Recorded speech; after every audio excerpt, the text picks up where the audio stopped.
اللہ اللہ. پھر بچوں کی اصلاح کے لیے بچوں کو مارتے پیٹتے.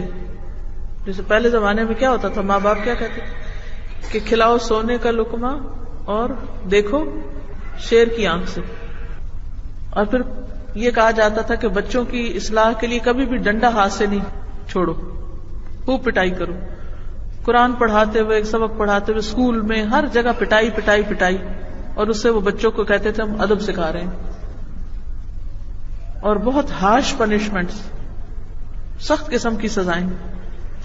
یہ چیزیں بچوں کی تربیت نہیں کر سکتی، ان کو مائنس کر دیجیے. جب ہم صرف اس طریقے پر اصلاح کرنے کی کوشش کرتے ہیں تو بچے اصلاح کی بجائے اور زیادہ بگڑنے لگتے ہیں.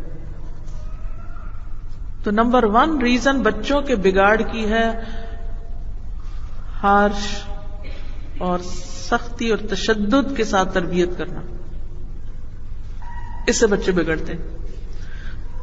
جب آپ بچوں کو سزا دیتے ہیں اور پنش کرتے ہیں اور ان کے ساتھ بے رخی برتتے ہیں اور تو آپ ایک میسج دے رہے ہوتے ہیں بچے کو کہ آپ ان سے محبت نہیں کرتے. اس سے بچے انسیکیور ہو جاتے ہیں، وہ دکھی رہتے ہیں، وہ غمگین رہتے ہیں. آپ اپنا بچپن یاد کیجئے اور ماں باپ کی کوئی پٹائی یاد کیجئے کہ اس کے بعد آپ کی فیلنگز کیا تھی. کچھ یاد ہوگا آپ کو، فوراً دل میں یہی آتا ہے کہ یہ شاید اپنے ماں باپ نہیں ہیں، انہوں نے کہیں سے ہمیں اٹھایا ہوا ہے. جب بھی بچوں کو پنش کیا جاتا ہے تو وہ فوراً یہ سوچتے ہیں کہ ہم ستیلے ہیں. تو یہ احساس نہیں انہیں ہونا چاہیے کہ آپ ان سے محبت نہیں کرتے. انہیں اتنا یقین ہونا چاہیے کہ دنیا ایک طرف اور آپ ایک طرف، آپ سب سے زیادہ ان سے پیار کرتے ہیں. اس اعتماد میں کمی نہیں آنی چاہیے. اور پھر اس کا نقصان کیا تھا کہ جو بچے مار کھاتے ہیں وہ مارنا بھی سیکھ جاتے ہیں اور وہ دوسروں کی پٹائی کرتے رہتے ہیں.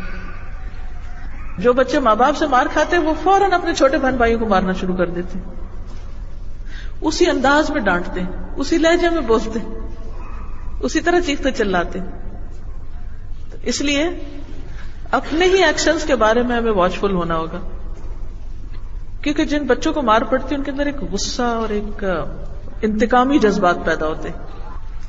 ریلیشن شپ خراب ہو جاتے ہیں، بعض اوقات تو بالکل ہی بریک ہو جاتے ہیں، بعض اوقات بہت ویک ہو جاتے ہیں، کوئی ریلیشن شپ ہوتا ہی نہیں، کوئی تعلق نہیں ہوتا.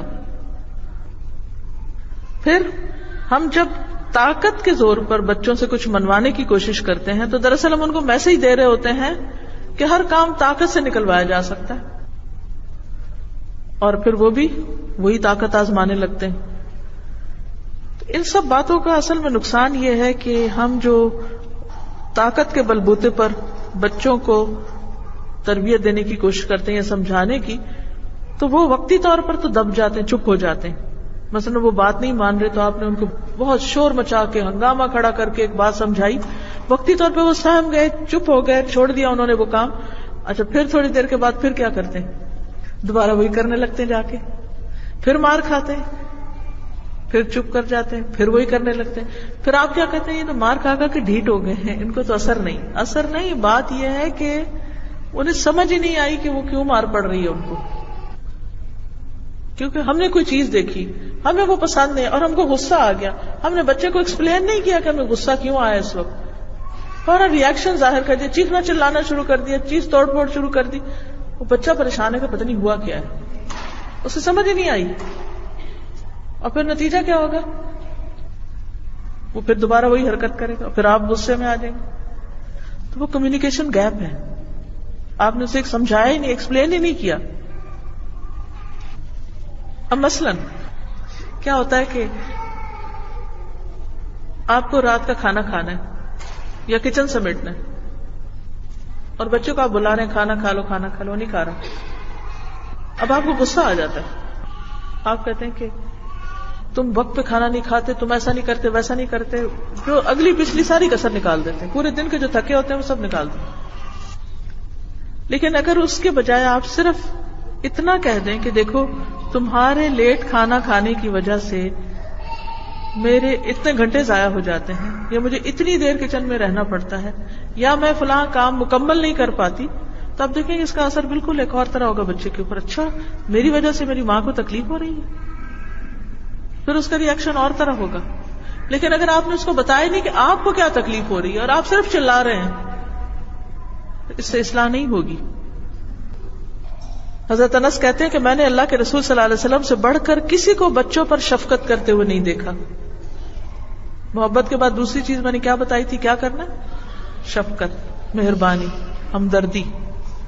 سنت سمجھ کر کریے. ہم کیا کہتے ہیں کہ شیر کی آنکھ سے بس دیکھتے رہو, تربیت ہو جائے گی.